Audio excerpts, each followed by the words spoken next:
முருகப்பெருமான் துணை.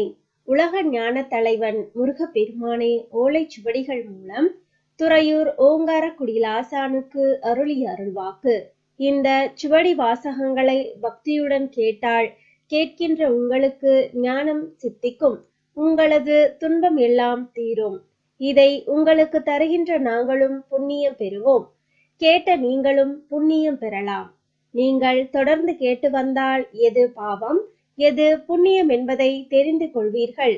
உயிர்கொலை செய்வது பாவம் என்பதை உணர்ந்து மாற்றிக்கொள்வீர்கள்.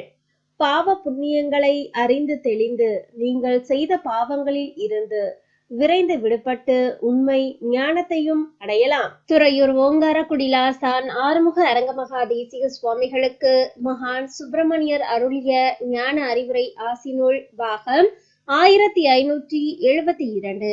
சுவடி வாசி தளித்தவர் டி. Rajendran, MA B.Ed.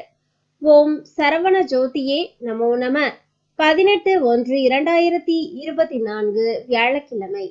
அறத்தின் காவலனே அரங்கா, அன்னதான சேவையாற்றும் தேசிகா, வரம் தந்த உலகோரை மீட்க வள்ளலாக வந்த குரு ராஜா, அரசனே அரங்கனே உந்தனுக்கு சுப்பிரமணியர் யானும் அருளுவேன் ஞான அறிவுரை ஆசி. சோபகிருது வருடம் தை மாதம் 4ஆம் நாள் 18/1/2024 வியாழக்கிழமை. வரமென அரங்கன் தருகின்ற அருளமுது வையகத்தில் பசி பிணி இல்லா உலகோருக்கு ஞானம் தரும் உயரமுது.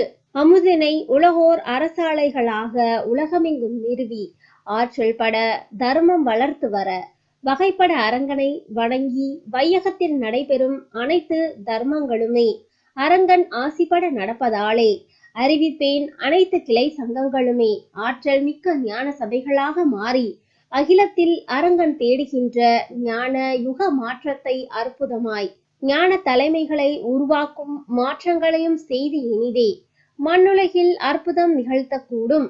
ஆகவே உலகோர் அரங்கன் திருவடி பற்றி அச்சமர அரங்கா முருகா என வேண்டி அறிவிப்பேன். பிரணவ குடில் நோக்கி வந்தால் இந்த கலியுகத்தில் அற்புதம் சடுதி நிகழும். கலியுகம் ஞான யுகமாக மாற்றம் கண்டு அரங்க மகான் தயவாலே அற்புதமான ஞான சித்தர் காலமும் ஞான ஆட்சி காலமும் உதயமாகும்.